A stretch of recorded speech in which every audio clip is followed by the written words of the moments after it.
Welcome, everyone. This is our friend of the show and Nozbe user, Erik Fisher, the founder of the podcast called Beyond the To-Do List. Exactly. So we'll talk about to-do list and beyond in this interview. So, Erik, why did you start the podcast and how it happened? Yeah, well, I had already been podcasting for a while. I was doing a show with Cliff Ravenscraft, the podcast Answer Man, called Social. Guy. Yeah, famous. We were doing a show called Social Media Serenity, how to do social media without going crazy. So we were already kind of doing productivity.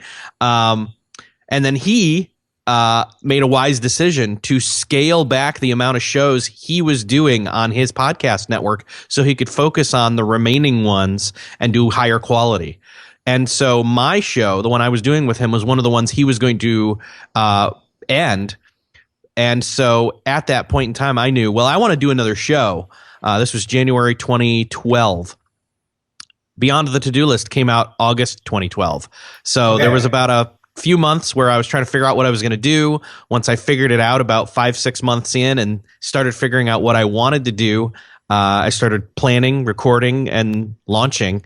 And I ultimately knew I wanted to have conversations with people, but I didn't know about what. And I thought, well, what can I get from them? What do I want to learn from them? And then it hit me. I want to know how they do the awesome work that they do, and how they manage their life in doing that. And so it hit me, I want to know how they manage themselves. Oh, that's productivity. Great, let's do that. And the rest is history. All right. I mean, that's a fantastic, actually, I love these stories because it's a story when you scratch your own itch. Like you want to learn something, you want to get to know something instead of just, as you say, wondering, you just start, doing something towards that. And fast forward 4 years now almost, right? Yeah. It's running and it's kicking, and we are one of the sponsors, and we are happy to be supporting you. And so tell me, so what have you learned? I mean, these 4 years what are I'd say the nuggets or the things that you would like right now mention, the best things that you learned in the show? Yeah. One of the things that I've learned the most is you've got to practice saying the word no.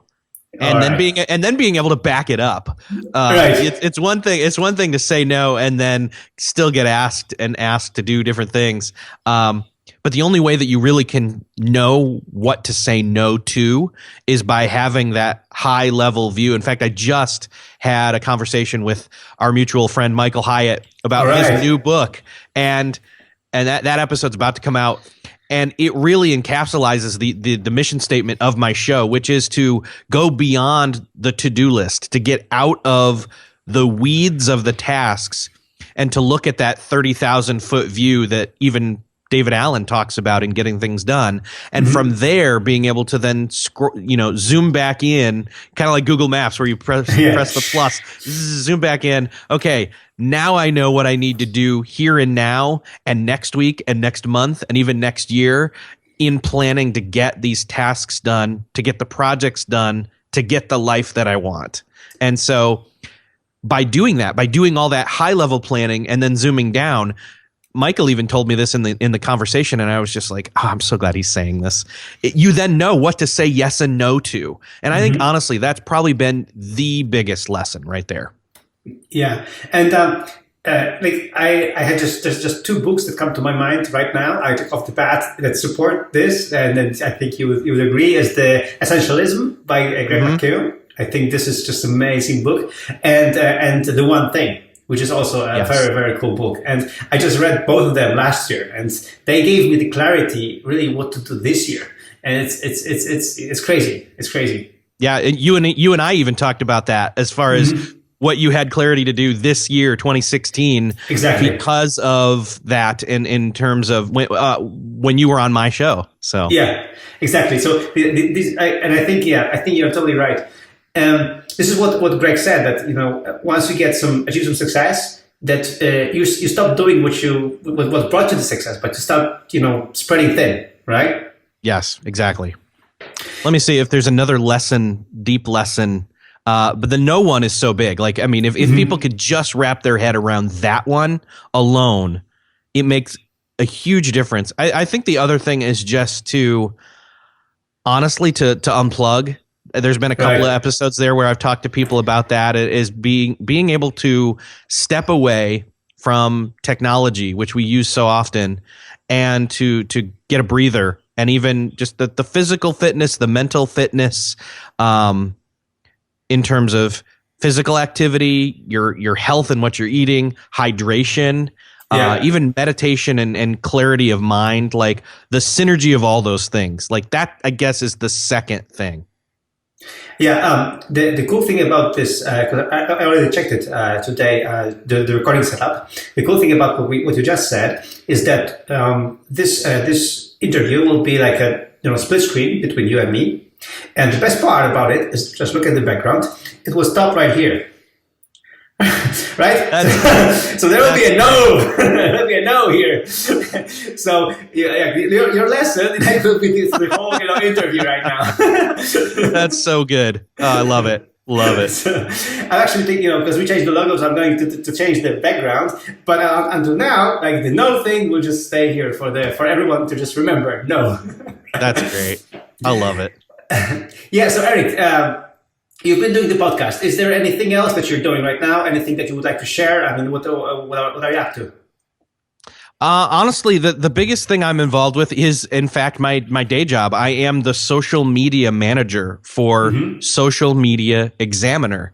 I am one of the executive team, or not the executive team, the leadership team, I should say, of that organization. And I just love working with them. I love working with my friend Michael Stelzner. He's also my boss.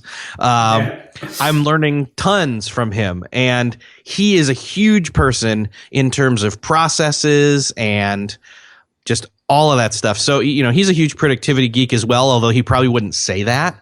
But he's always constantly dropping stuff on me from like Rory Vaden and people like that we've had the chance to meet and read his books and things. So I'm learning a lot in terms of self-management and then managing others and remote work all in one. And for that matter, social media and marketing. So that is the biggest thing on my plate right now, aside from, my family, my personal life. And then the podcast is right behind that.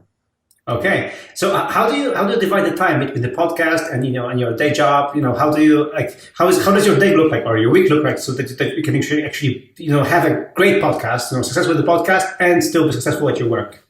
Yeah, well, and this hasn't been easy. I've struggled. There have been seasons where there's maybe a month where a new show doesn't come out, and I hate that. I really, when that happens, I hate it. So I've taken precautions to that, where I've scheduled a bunch of interviews all at once, get them all done, get that buffer going and that margin, so that I can always stay a few months ahead. So for right now, we're recording this at the end of February.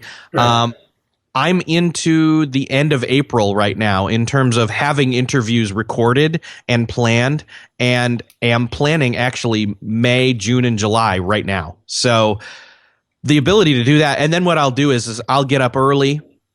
I'll sit and do some of the editing, and I'll, and again, once I get enough of those done, all I need is 4 for a month to have a weekly podcast. Yeah. So if I can knock those all out in a day or two of listening through, grabbing quotes, etc., then the podcast is, in a sense, on autopilot.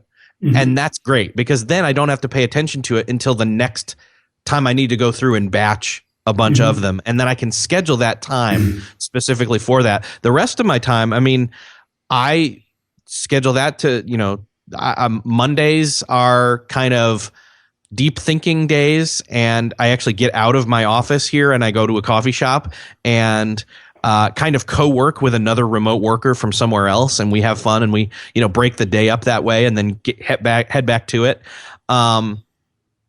And so, and then I try to take the weekend off. I try to not do work over the weekend, as unheard of as that may be these days for people who are always connected. So, no, I think that's really important. In my case, my wife is an arbiter for that. She makes sure that I don't get too much involved, with work. She understands that there are some exceptions on the weekends, but usually weekends are for the family. So it's really important to divide this time.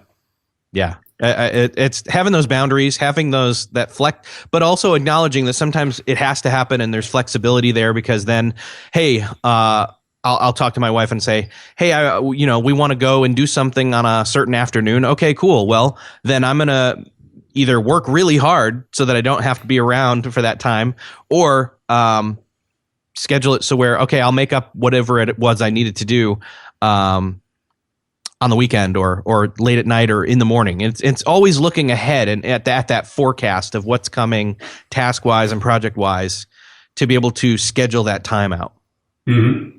Yeah, totally. And can you share like some of the tools that you use, or some of the things that you use, or tricks that you use to really, to make sure that you have this, everything well organized on your plate? Well, yeah. So obviously, number one, and not just saying this, but like Nozbe is one of the things that I love to use.